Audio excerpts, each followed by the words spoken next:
मासिक धर्म से पहले और कुछ दिनों बाद कुछ चेंजिंग आता है शरीर में ऐसा, तो कह रहे कि काम की अनुभूति होती है महाराज जी, मतलब उसको फिर मेरे जीवन में कोई पुरुष नहीं है, फिर मैं इतना ज्यादा समस्या हो जाती है कि नींद खुलते ही फिर क्रिया हो जाती है, फिर मतलब ये पूरा उसका सिद्धांत भी है, यह है कि मासिक धर्म के 1 सप्ताह के बाद जब पवित्र होती है स्त्री तो उसको वेदना होती है, और सिद्धांत भी है। तो अब उसको सहना पड़ेगा। जब पति नहीं है तो व्यभिचार की आज्ञा तो शास्त्र देता नहीं है, फिर राधा राधा राधा राधा रटकर ब्रह्मचर्य धारण करना चाहिए, ब्रह्मचर्य की भावना पुष्ट करनी चाहिए। अब इधर अपने जीवन को इस तरह से बर्बाद करने से तो कोई लाभ मिलेगा नहीं। अगर हम अन्य प्रक्रियाओं को स्वीकार करते हैं तो वो सब निषेध ही हैं, वो हमारे जीवन को नष्ट ही करेंगी। तो हमें लगता है कि या तो पुरुष का वरण कर ले, किसी सदपुरुष का वरण कर ले और अपनी गृहस्थ धर्म से रहे, और या फिर उसको सहन करके ब्रह्मचारी बना रहे। ऐसा नहीं है कि हमारे अंदर जैसा आवेश आया, वेग आया, हम वैसे ही कर लें। फिर तो हम में और पशु में अंतर क्या रह गया? हम मनुष्य हैं, वेग आता है, राधा राधा राधा राधा, शांत भाव, कोई क्रिया नहीं करनी, कोई बस 2-4 दिन में शांत हो गया। अगर हम अभ्यास करें तो 2 मिनट में शांत हो जाए। ठीक तब होता है जब ज्ञान हो जाता है। तो खूब भजन करो, ब्रह्मचर्य से रहो, भगवान से रो, कोई इधर उधर की क्रियाएं मत करो। और आजकल जैसे व्यवहार हो रहे हैं कि आज इस पुरुष से कल उस पुरुष से, ये मतलब बहुत गंदी बात है और इससे दुर्गति प्राप्त हो जाएगी। इसमें धर्म नहीं है, बिल्कुल पाप ही पाप आचरण है। बहुत संभल के, बहुत सावधानी से कदम बढ़ाओ, जिंदगी कहीं खतरे में ना पड़ जाए। अगर ब्याह नहीं करना तो ब्रह्मचर्य से रहो, ब्याह करना है तो किसी अच्छे पुरुष का भगवान से प्रार्थना करके, देख समझ करके उसको तब, शरीर को तब देना चाहिए जब आजीवन के लिए व्यवहार हो जाए। शरीर को नहीं देना चाहिए। हम दोस्ती कर सकते हैं, व्यवहार कर सकते हैं, लेकिन व्यभिचार नहीं कर सकते। हम तब तक शरीर को नहीं देंगे जब तक आप हमारी परीक्षा में पास नहीं हो जाओगे। खूब देख समझ करके, सुनकर, और जब शरीर दे देंगे तो आजीवन के लिए दे देंगे। ये डिवोर्स फिवोर्स ये हमारे सनातन धर्म में नहीं है। हमारे धर्म में है, एक बार समर्पित का हाथ मिलाया तो आजीवन निर्वाह किया। पीछे डिवोर्स आदि के शब्द ही नहीं थे। तो हमें लगता है गंदे आचरण करके जीवन को व्यर्थ में क्यों बर्बाद किया जाए, बहुत संयम से रहा जाए। यही तो आवेश है, काम का आवेश, क्रोध का आवेश, लोभ का आवेश, अहंकार का आवेश, यही तो सब पाप कर्म कराने वाले हैं। इन्हीं को तो सहना है। राधा राधा, ना सहन हो तो रोज श्री जी का नाम लेकर के। अपने पास जैसे बच्चा है, अब उसका कोई बल तो है नहीं, रो देगा माँ के लिए तो माँ को दौड़ के आना पड़ेगा। तो हमारा बल क्या है? श्री जी है। तो हम जब हम विकल हों, कोई हमें आश्रय, तो हम गंदी क्रियाएं नहीं करेंगे, रो देंगे कि प्रभु आप देख लो। वो जहाँ रो दिया तो ऐसा संभाल देंगे कि आजीवन संभल जाओगे। बहुत अच्छे बच्चे हो, अपनी बात कह रहे हो तो इस बात को समझो, इधर उधर की चेष्टाओं में मत फंसना। पुरुष का वरण करो तो देख समझ के वरण करो, एक बार वरण करो तो आजीवन उसका वरण करो। ये जो आजकल चल रहा है ना, बहुत गंदा चल रहा है, बहुत गंदा चल रहा है। लिव इन रिलेशन, ये सब बहुत गंदा चल रहा है। ये हमारा धर्म नहीं कहता है। बहुत सावधानी से चलो बच्चा, जीवन बहुत कीमती है, इसमें भगवान की प्राप्ति हो जाए, ये बहुत उत्तम बात है। आपने अपनी मन की व्यथा कही हिम्मत करके सबके बीच में, इसलिए हम आपको प्रणाम करते हैं। बस आप अपने संयम से रहना, कोई चेष्टा इधर उधर मत करना, वो धीरे धीरे शांत हो जाए। जैसे आज हमको 100% जलाया, हम सह गए, तो कल 90% जलाएगा, फिर 80%, फिर धीरे धीरे धीरे धीरे फिर खत्म हो जाता है। बच्चापन से बाबा जी 13 वर्ष की अवस्था से, और जिंदगी में किसी माँ बहन को, पीछे जब गंगा किनारे जवानी पूरी रही, अब तो इसलिए देख रहे हैं कि प्रश्न उत्तर बातचीत सब ऐसा नहीं, पर जिंदगी में हमने ऐसे नहीं देखा। छूना, बातचीत करना, मिलना तो बात जाने दो, ऐसे नहीं देखा, फेस टू फेस नहीं देखा। सदैव ऐसे ही रहे। और गंगा किनारे कौन देखने आता है?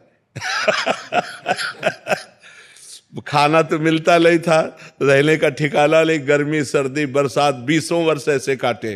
धीरे धीरे धीरे धीरे धीरे तब वही अनुभव कह रहा हूँ कि पहले 100%, फिर 90% उसको देखा है, फिर 70%, फिर कम परसेंट होते होते होते अब शांत एकदम। जब शांत हो गया तब सब कुछ मिल गया। जब शांत नहीं था तो ना खाने का था, ना रहने का था, ना कुछ नहीं था। और जब इच्छा नहीं है तो दुनिया की चीजें तो हम इसलिए कहते हैं कि धैर्यपूर्वक सहो, ये सहना तुम्हें महान बना देगा। गलत आचरण में मत उतरना, ये सबके जीवन में रहता है। कोई ऐसा यहाँ पैदा ही नहीं हुआ भगवान या भगवान के महान भागवतों के सिवा जिसको काम क्रोध ने अपनी चपेट में ना लिया हो। सबको रोना पड़ा है, सब भजन करके आगे बढ़े हैं, सबके ऊपर भगवान की कृपा हुई जो निष्काम हुए हैं। नहीं तो सब पूरा संसार इसी में तो फंसा हुआ है। बहुत धैर्यपूर्वक रहना। महाराज जी, हिंदू धर्म ग्रंथों और मान्यताओं के अनुसार पाप मुक्ति के अनेक साधन बताए गए हैं, जैसे गंगा स्नान, पाप मोचनी एकादशी। समझना, यहां समझना, पाप मुक्ति के उपाय बता गए, लेकिन पाप की प्रवृत्ति के नष्ट होने का उपाय क्या है? ऊपर से हमारे अस्त्रों द्वारा सब काट दिया गया, लेकिन उसकी जड़ बची हुई है, तो और नए किनके आ गए। पाप गंगा पापम, गंगा पाप का नाश करती, इसमें संशय नहीं। लेकिन पाप की प्रवृत्ति, गंगा नहा के आए फिर 100 पाप कर लिए, फिर गंगा नहा के आए फिर 100 पाप कर लिए, तो हाथी स्नान हुआ, हाथी स्नान किया, सूंड से धूल डाल लिया, तो स्नान का मतलब क्या हुआ? तो पाप वास्तविक तो नष्ट नहीं हुए। पाप नष्ट तब माना जाएगा जब पाप की प्रवृत्ति का नाश हो जाए, पाप की जड़ का नाश हो जाए, वो है प्रवृत्ति। बोले बड़ा पाप प्रवृत्ति वाला आदमी है, बहुत पापी आदमी है। तो पाप की प्रवृत्ति सबके अंदर रहती है, क्योंकि सुमति कुमति सबके उरनाई, नाथ पुराण निगम अस कहें। तो जहां सुमति है वहां शुभ है, और जहां कुमति है वहां अशुभ है, पाप है। तो कुमति सुमति सबके उरनाई, कभी कुमति जोर कर गई तो पाप बन गया, कभी सुमति जोर कर गई तो पुण्य बन गया। तो तीर्थों के जो उपाय हैं वो पाप नष्ट करने के लिए हैं, लेकिन अध्यात्म जो है वो पाप प्रवृत्ति को नष्ट करता है। गंगा को भी निष्पाप करने की सामर्थ्य एक महात्मा रखता है। तीर्थी कुर्वन्ति तीर्थानि, तीर्थों में चरण रख दे तो तीर्थत्व आ जाए, गंगा को स्पर्श कर दे तो गंगा निष्पाप हो जाए। क्यों? क्योंकि उसने पाप की प्रवृत्ति का नाश कर दिया। अध्यात्म पाप प्रवृत्ति के नाश के लिए। आप क्या कहना चाहते हैं? महाराज जी कह रहे हैं कि मतलब क्या पाप मुक्ति इतनी सहज और सरल है? हाँ है, क्यों नहीं है। रुई का ढेर पहाड़ लगा हो, एक दिया सलाई काफी है, छोटी सी चिंगारी काफी है। आप कहोगे पहाड़ है और चिंगारी, तो लगा के देखो, एक चिंगारी डाल दो, रुई का पहाड़ भस्म हो जाएगा। पाप रुई जैसा है। पाप है क्या? भ्रम। पाप है क्या? असत। पाप है क्या? स्वाप्निक। कोई सत्य सच्चिदानंद है क्या? भूल ही तो पाप है। एक सेकंड में अनंत पापों का नाश हो जाएगा। राम कहो, कृष्ण कहो, हरि कहो, राधा कहो, अंतिम श्वास आ जाए यही राधा राधा कहते हुए, अनंत जन्मों के पाप नष्ट होकर भगवत प्राप्ति हो जाएगी। अजामिल ने पुत्र के बहाने से नारायण पुकारा तो भगवत पार्षद आ गए और उसको परम पद की प्राप्ति हुई। जीवन भर वैश्यागमन किया, जीवन भर पाप किया, और अंतिम समय पुत्र के बुलाने में, पुत्र का नाम नारायण था, तो बुलाया नारायण, बस इतने से काम हो गया। तो जड़ से पाप की प्रवृत्ति का नाश करने के लिए हमें नाम जप करना चाहिए, हमें शास्त्रों का सार समझना चाहिए। भगवद स्मृति, भगवद स्मृति का तार, राम राम राम, राधा राधा राधा राधा, कृष्ण कृष्ण कृष्ण।